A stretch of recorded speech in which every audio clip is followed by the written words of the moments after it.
I'm so excited to be here with all of you and share my story. So, some of you may be wondering, why is this woman a Detroit Lions fan? I grew up in Michigan. That is why. Although, when it comes to college football, it gets a little confusing because my father is from Ohio. So, I grew up watching football with my father, and we watched the Lions, but we also watched a lot of Ohio State football. So, I'm a huge Buckeye fan. So, I just want to clear up some of that confusion. I grew up in a family in Michigan, and I actually was born in California. But when I was 19 months old, my parents moved to Michigan to be closer to my father's family. And being 19 months old, I did not have a say in the move.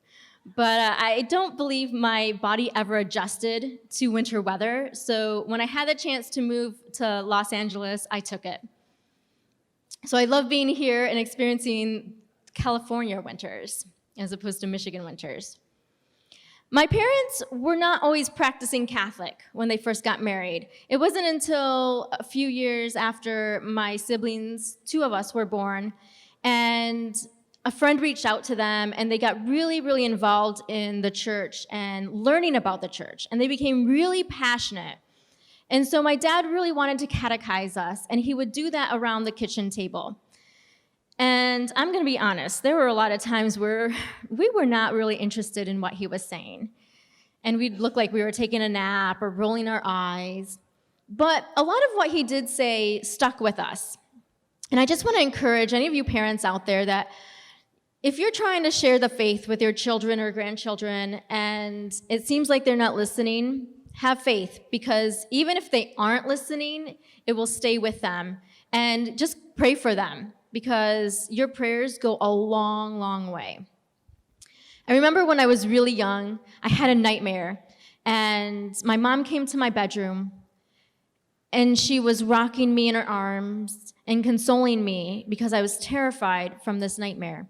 And all of a sudden, the baby cried. Now, I'm the oldest of 6 kids, so when I was young, my mom was either pregnant or had a baby. So I don't remember which baby it was, but there was a baby and it was crying. And she had to go to the baby. And I begged her not to leave me.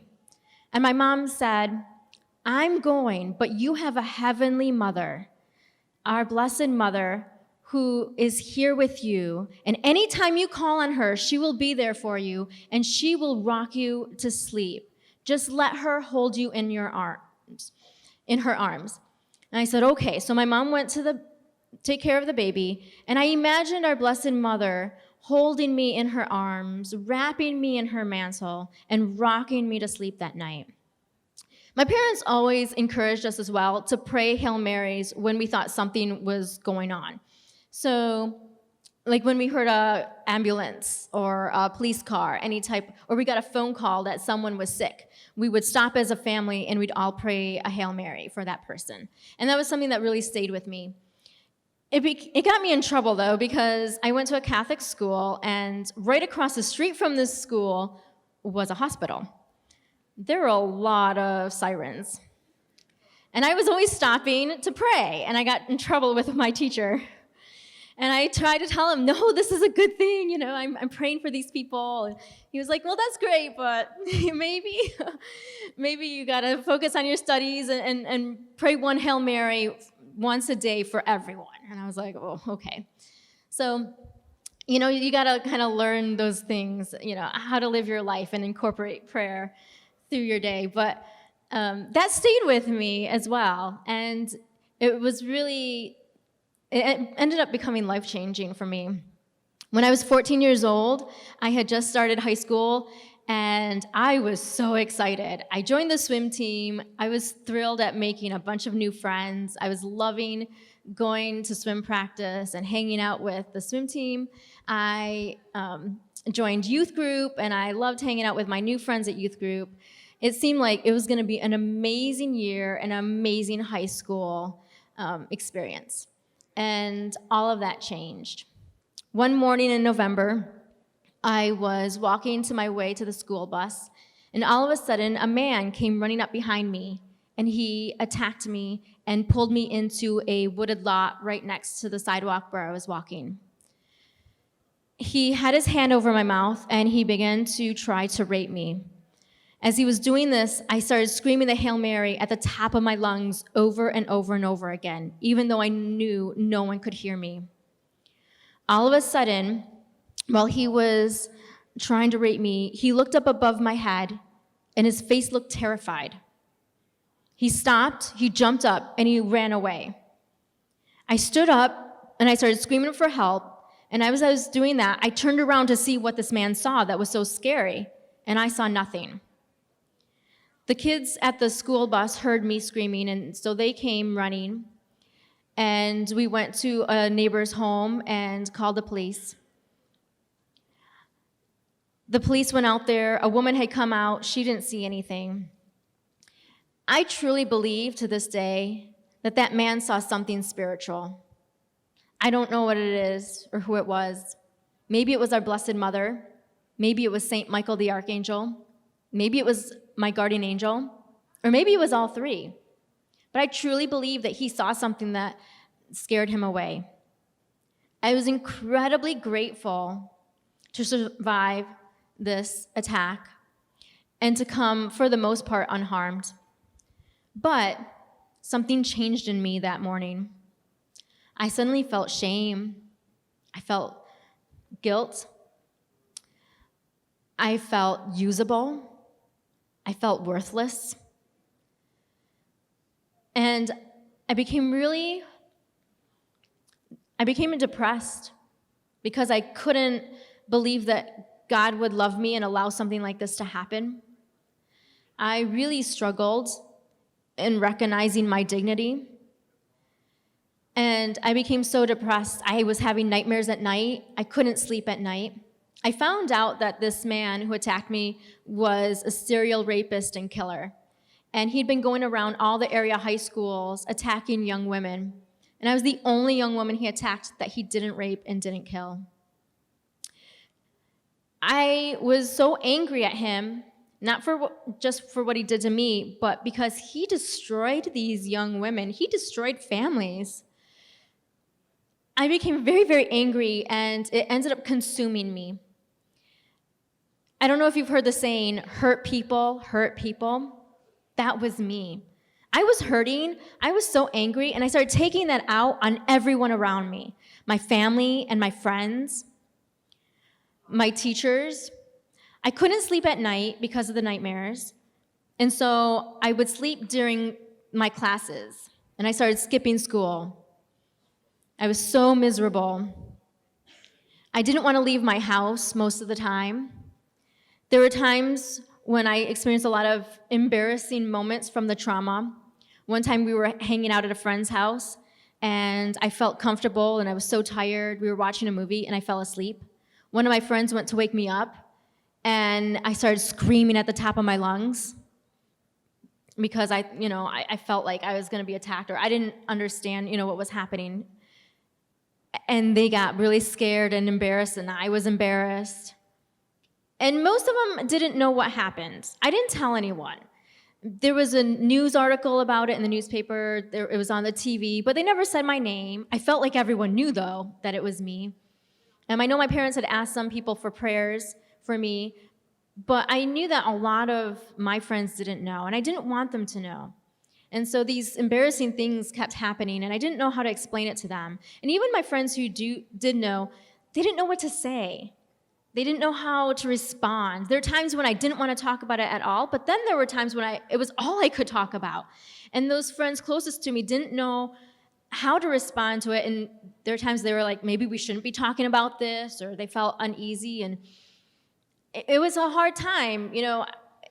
I think a lot of times we put a lot of expectations on those around us, and we expect them to be there and to provide what we need that we can only get from God. And that's unfair of us, because I know when other people have done that to me, I feel like it's unfair for me. And of course, at that time, I couldn't see that. It got to a point where my depression got so bad that I started contemplating suicide. And I was very, very scared that I might hurt myself. So I went to my mom, and I talked to her, and I told her what was going on. And she said, let's go talk to our parish priest. So we went to speak to him, and after I explained everything to him, he said, there are 3 things I want you to do. And I said, okay, Father. And he said, the first thing is, you need to forgive this man for what he did to you. I was like, Father, this man doesn't deserve my forgiveness. And he said, no, you're right, he doesn't. And he goes, but none of us deserve forgiveness. It's a beautiful gift that God has given us, and we're called to share that with others. And he said, I think there's a lot of misconceptions that people have about forgiveness. And he took time to share what forgiveness really is. I had this misconception that if I forgave this man for what he did, that I was condoning his behavior. I was saying that what he did to me and to others was okay. And that's not forgiveness at all. Forgiveness doesn't make that wrong a right. It's healing for us. And he even said to me, not forgiving someone is like us taking a bottle of poison, drinking it ourselves, and expecting the other person to die. He said it only hurts us.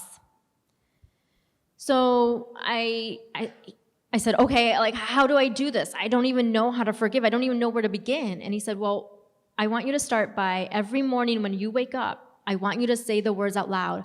I forgive him for what he did to me. He said, you won't feel like it.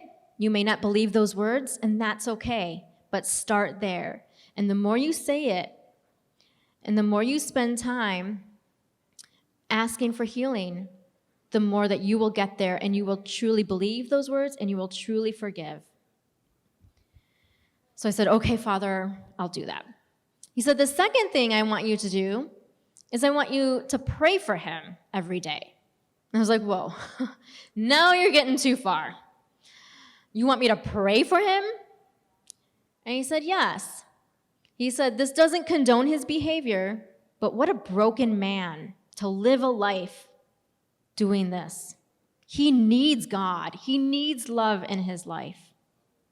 He said, it doesn't make what he did right, but he needs God. He's tortured. Pray for him, even if it's as simple as, God bless that man. He said, so when you've woken up and you've said those words, I forgive this man, just say something simple as, God bless him. And he said, if you feel like praying more, then go ahead and pray more. But if you're not there yet, that's okay. So I said, okay, Father, I'll try that. He said, the third thing I want you to do is I want you to get professional help. And he knew several doctors in our parish, counselors and therapists. And so he said, I'm going to give you the number to one of them, and they'll call you, and I want you to start meeting with them. And I said, okay, Father. And he got me the number, and he said, I'll set everything up. And so I said, okay. And he and my mom set everything up, and I assumed that it was going to be a woman, because at this time, I hated men. I was terrified of men. I didn't trust them. So of course, God was going to use a woman to work with me so that I could trust and really gain healing. Well, then I find out that this doctor is a man, Dr. David Hanley. And I was angry. I was like, God, how can you do this to me after everything I've been through? And I told my mom, I was like, I don't want to go. And she's like, well, you told Father you were going to go. And so I was like, all right, fine, I'll go. I walked into his office, and hanging on the wall was an image of Our Lady of Guadalupe. And I was like, all right, there's my mother. She's taking care of me. I'll be open to this.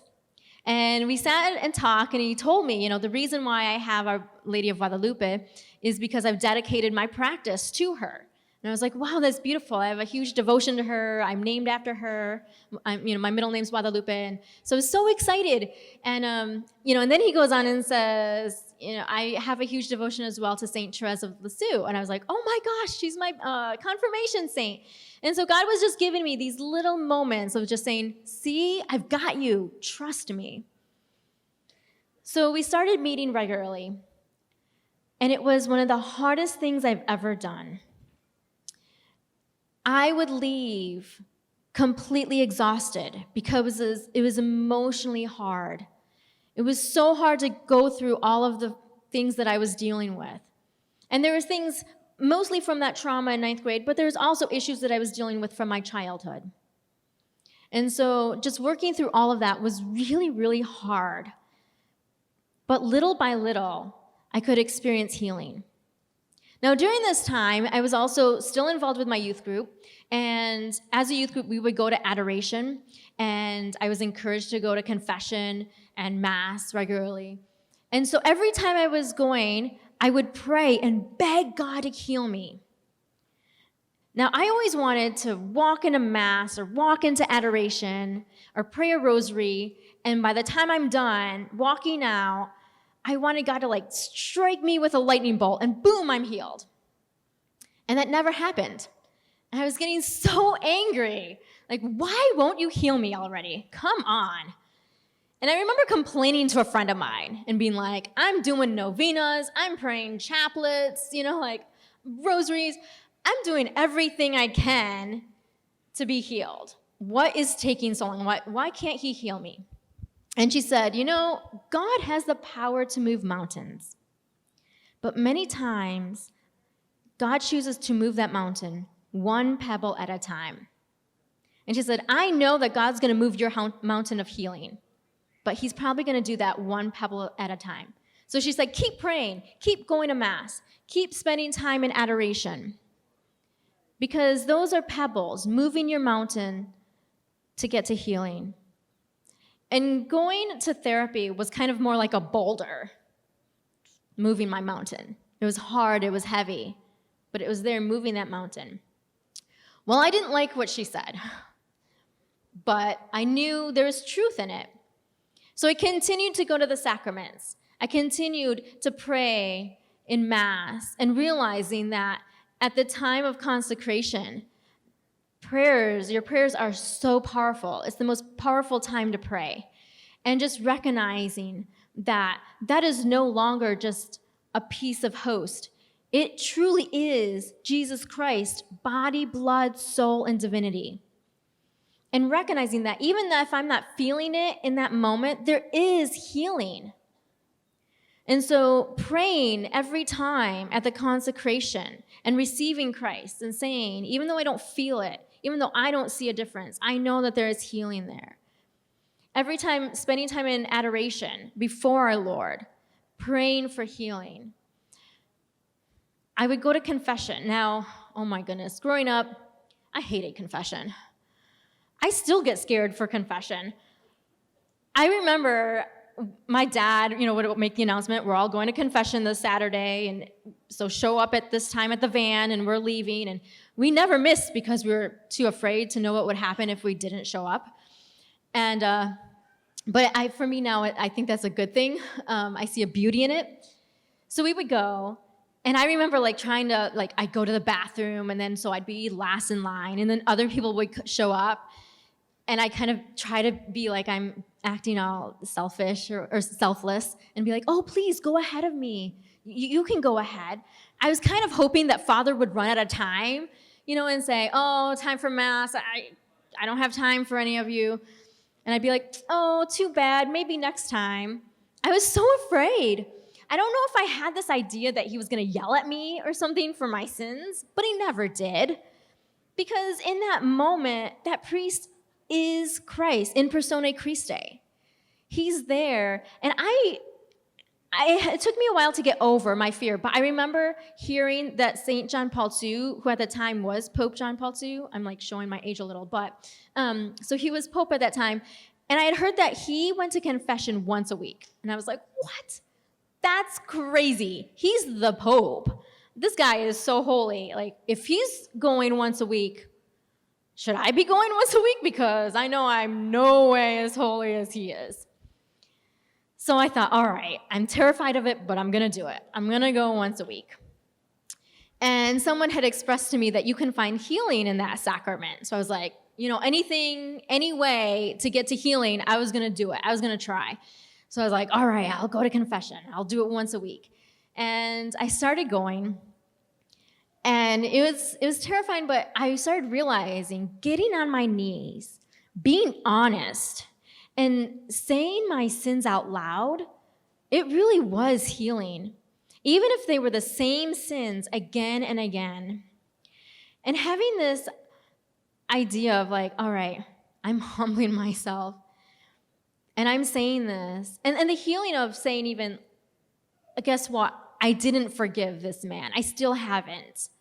And I don't want to. And confessing that brought so much healing and it helped me to get to a place of true forgiveness.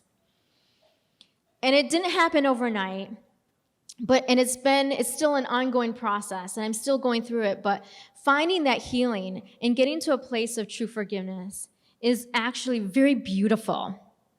And I found a beauty in confession that I'm kind of awed at. Like, I can't believe it.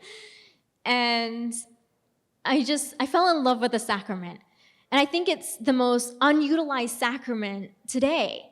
There's so many times I go to confession at different parishes, and I'm like, man, short line. And sometimes I'm like, yay, I don't have to wait in line.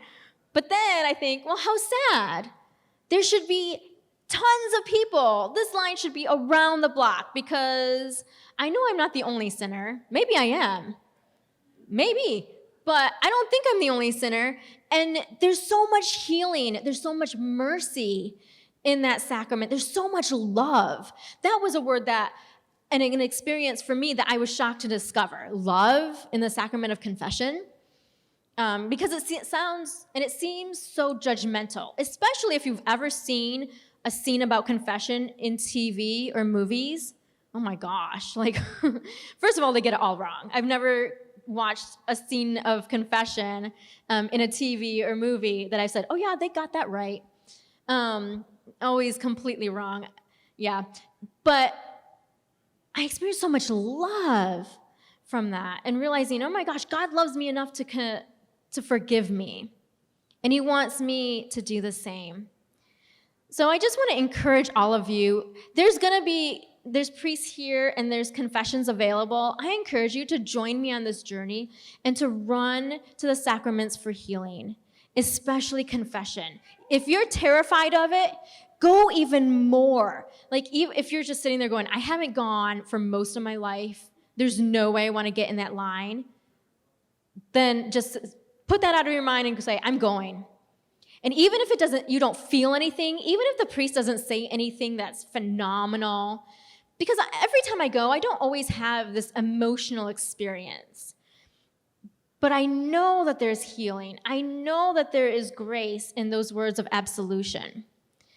And so I encourage you to run as fast as you can to confession. Go today, go as often as you can, because it will change your life.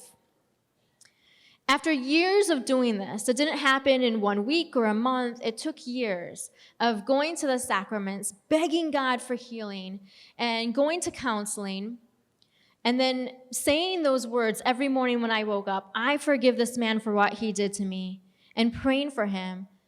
I finally got to a place of healing. And it was this amazing feeling. It didn't happen overnight. I just remember it was this gradual experience in my life where I was like, wow, I'm experiencing a peace that I haven't experienced in a long time. I have a joy in my life that I never thought I could have again. I experienced this freedom. And it was so amazing. I felt like living my life like the movie The Wizard of Oz. You know how it starts out in black and white? And then when they get to the Emerald City, the color comes on and they're skipping and jumping and there's flowers and everyone's excited and happy. That was my life. Before I could forgive, I was living my life in black and white. But once I was able to forgive and experience healing in the sacraments, it was as though joy and color came back in my life and a freedom. It was so beautiful. And I wanted everyone I knew to experience this. I want people who I've never met to experience this. And so I started working at colleges, different college campuses, and reaching out specifically to women, but also men, because I felt like that little boy in Sixth Sense who says, I see dead people. I felt like him, except I was looking into these people's eyes, walking around college campuses or to the grocery store, everywhere I was at, and I said, I see broken people. And I knew they were broken because they looked how I used to look when I looked at myself in the mirror.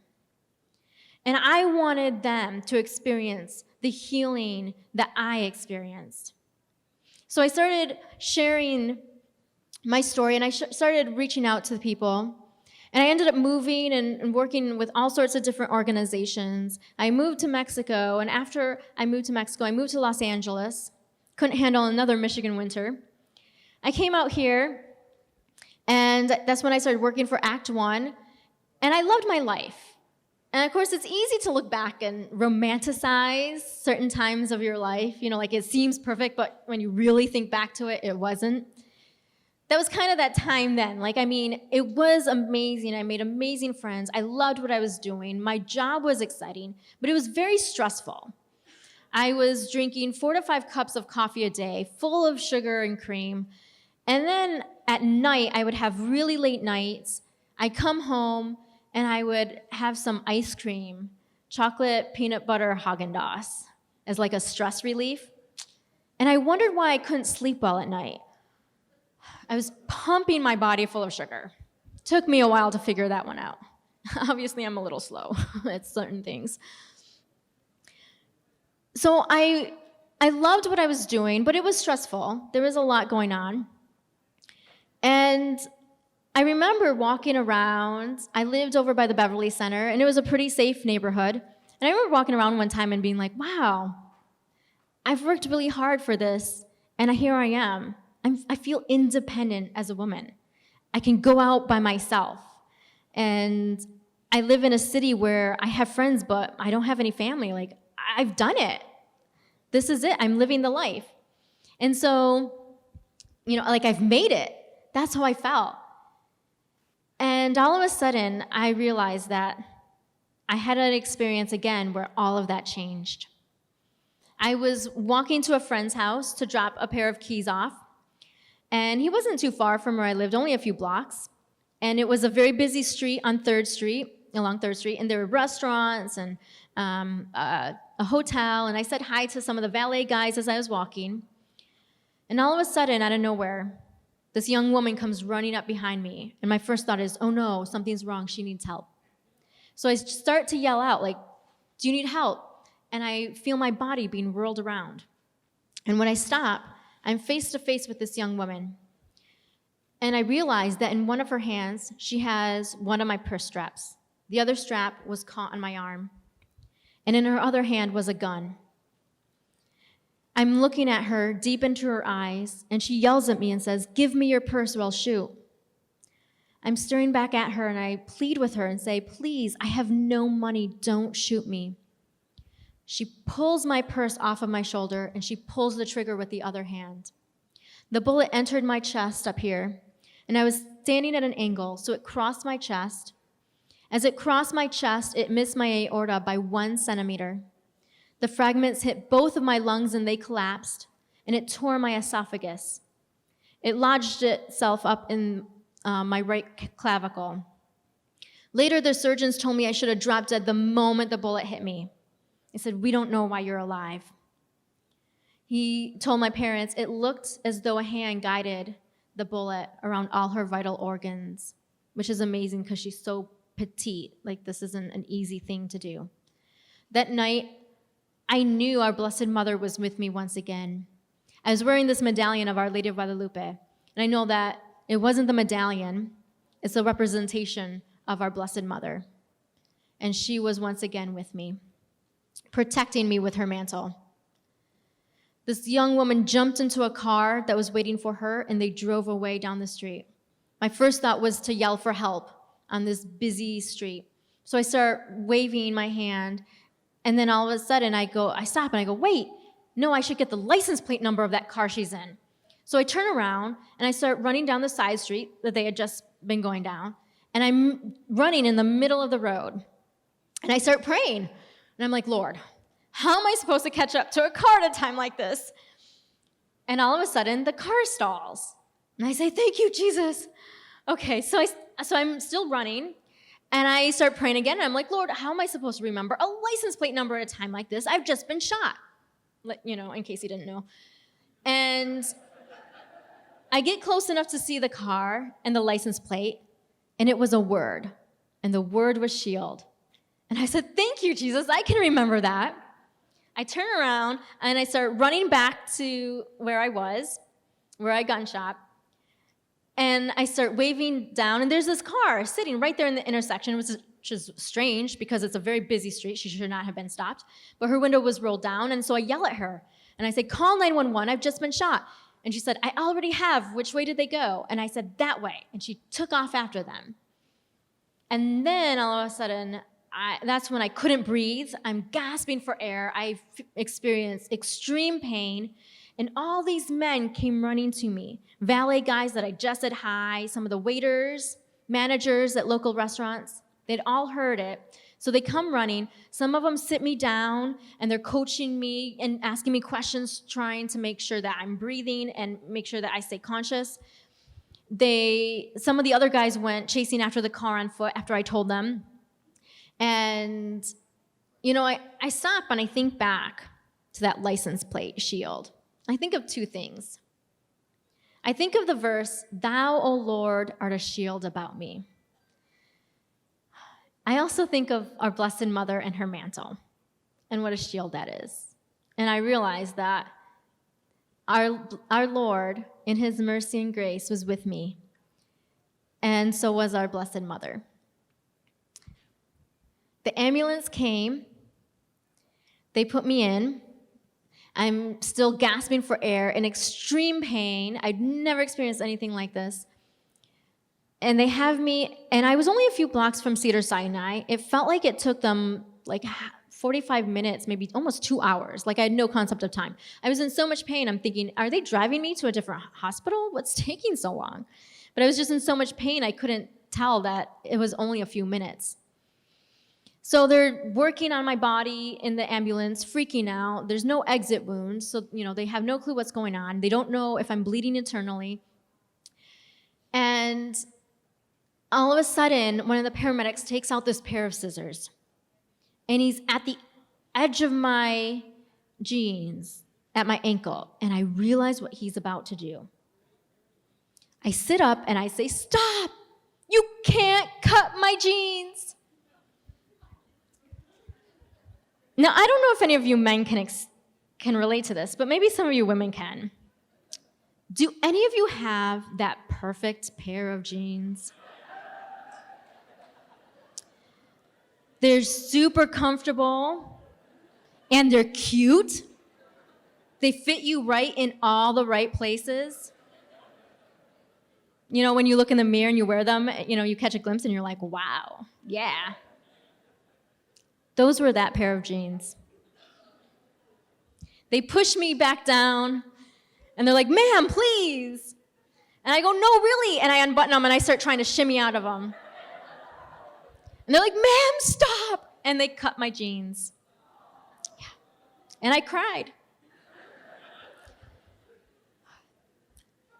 I am very grateful for the mercy of God in his abundant love, that was not my last thought. Crying over my jeans. I found out later, because one of the police officers rode with me in the ambulance, that they didn't think I was going to make it to the hospital. That could have been my last thoughts, my last emotions, holding on to my jeans. Thank you, Jesus. We make it to the hospital, and they wheel me in. They take off all my clothes. I remember being very aware of my nakedness and almost embarrassed and felt very vulnerable in that moment. They cut me open. They put 2 tubes in my right lung, 1 in my left to drain them. I experienced every cut, every movement of them putting those in. Then they needed to take an x-ray. So they had me drink barium, which is this thick milk, chalky substance. And that's when I discovered my esophagus had been torn. It leaked into my body. It felt as though someone poured acid all over my insides. I screamed out in pain, and I grabbed the doctor who was standing next to my bed, and I pulled him down, and with tears streaming down my eyes, I begged him to make the pain stop. But he couldn't do anything. Because I pulled on the doctor, I moved, and they didn't get the x-ray they needed. So I had to drink the barium again. And it was just as painful the second time. After that, they rushed me into emergency surgery. I was in surgery for a little over 8 hours. I came out very weak. My family got word. My friend who I was on the way figured out that it was me. And he quickly posted on social media and said, please pray for my friend who's been shot. People started praying for me all over the world. Convents, monasteries, friends, family, everywhere, all over. It spread. I just want to encourage all of you that when you see something on Facebook of a friend or someone that you don't even know asking for prayer, take a moment and stop, even if it's as simple as a Hail Mary, because it can change lives.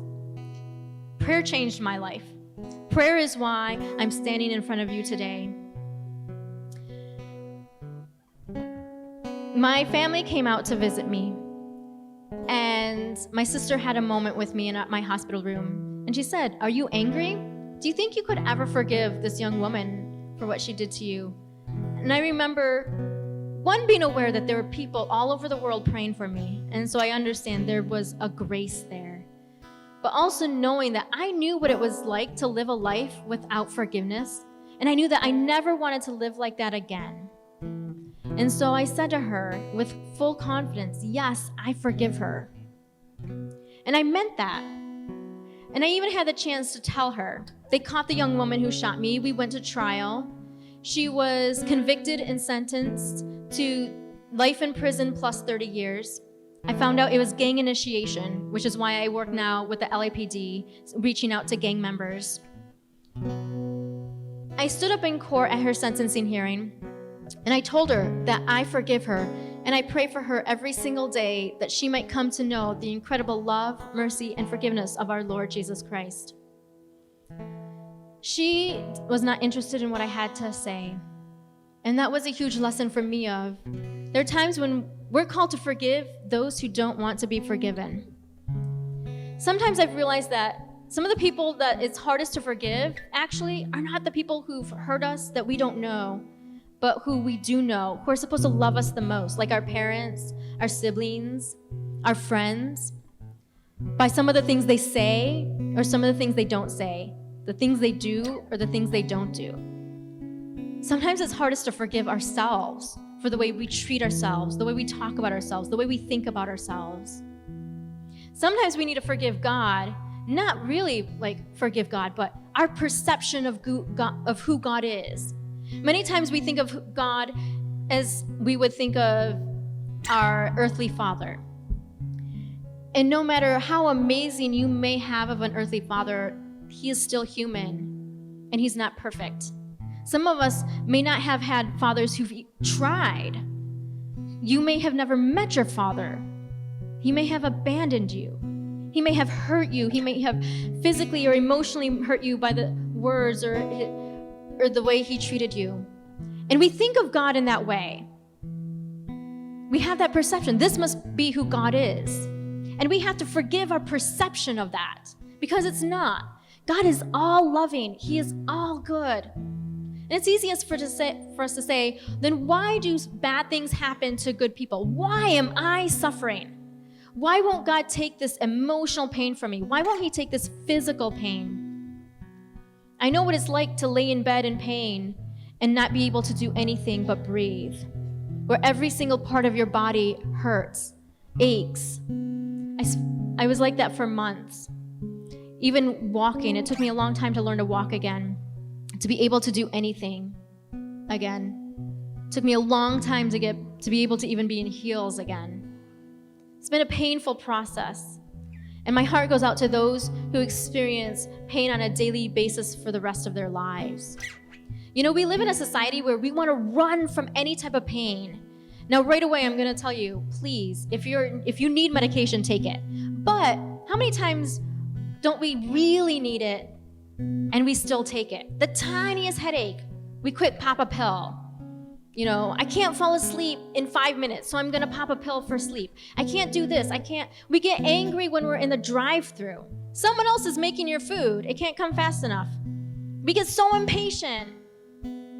We want everything now. We want our pain to be gone immediately. But really, suffering is a beautiful gift. That might seem crazy to some of you that did she just say that? Really?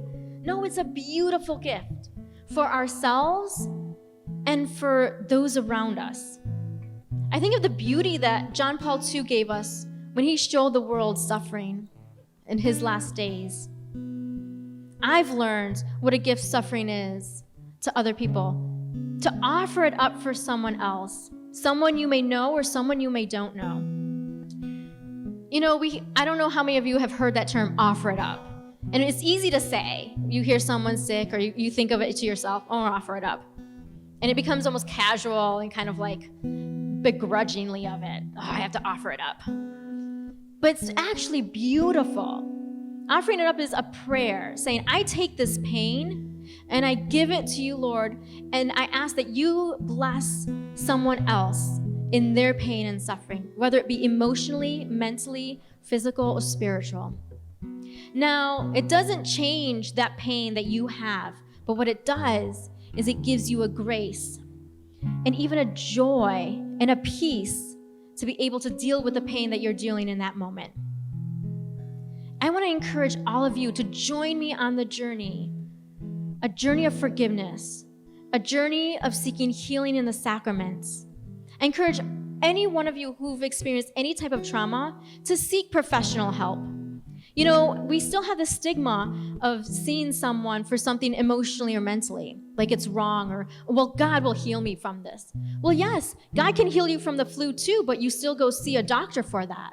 God can heal you from a broken arm, but God can use a doctor with his wisdom, with his education to help you heal that broken arm. It's the same for our mental and emotional state. God can use the gift and the education of those doctors to gain healing towards him so that you can experience incredible freedom. So I encourage you, if you're looking for a doctor, ask a priest. Maybe he might know someone in your parish. Maybe ask one of the leaders here, or someone on the prayer team. I encourage you to do both. Seek professional help, but also seek healing in the sacraments. Ask people to pray for you. Be bold. I know just the other day, someone asked, hey, how you doing? And I knew, I was calling them specifically to tell them that I wasn't feeling well, and my automatic response was, I'm good. But then I was like, wait, no. Right before I said it, I said, no, I'm not good. I'm in pain. I need prayer. Be bold. Ask for prayer. And accept when people ask you for prayer. Even if it's one Hail Mary for all the people in the day, even when you're on Facebook and you see 10 requests for prayer and it feels overwhelming, stop and pray one Hail Mary because you can change a person's life. I'm that person. I'm that living person. I'm here because of the power of prayer. I'm here because of God's mercy and his love. And I've learned that suffering is a beautiful, beautiful gift. I remember right before I moved back to Michigan to recover, I was there for 3 years to recover physically. And, people in Los Angeles were taking care of me. And I was terrified of that place. And I lived near that place where I was shot. And a friend of mine said, before you go, I want to visit that place because I don't want you to be terrified of it all the time. And so with the other members of Act One, they were having an event which happened to be right across. God knows what he's doing. He plans out everything. Go on the journey with him. Say yes to those things. They had an event right across the street that same day. So we went all together, and my staff members, prayed with me in that place and said, this was a place meant for death, but we are reclaiming it in Christ's name. This is now a place for life. Life will come from this. And then the director at that time, he was a happily married man with children almost my age. He got in front of me, he got down on one knee, and he took my hand. He looked like he was proposing, but we all knew he wasn't. He took my hand and he said, on behalf of the church, I want to thank you for your suffering.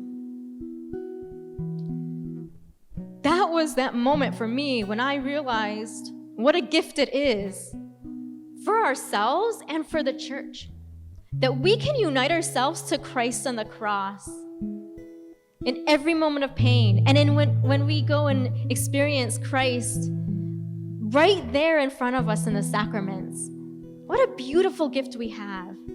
So I want to encourage you guys to join me on that journey of forgiveness. Join me in running to the sacraments as often as you can to experience God's healing power. To join me in this life of suffering for us, for the universal church. There are people you can be helping that you've never met that live across the world. Persecuted Christians right now.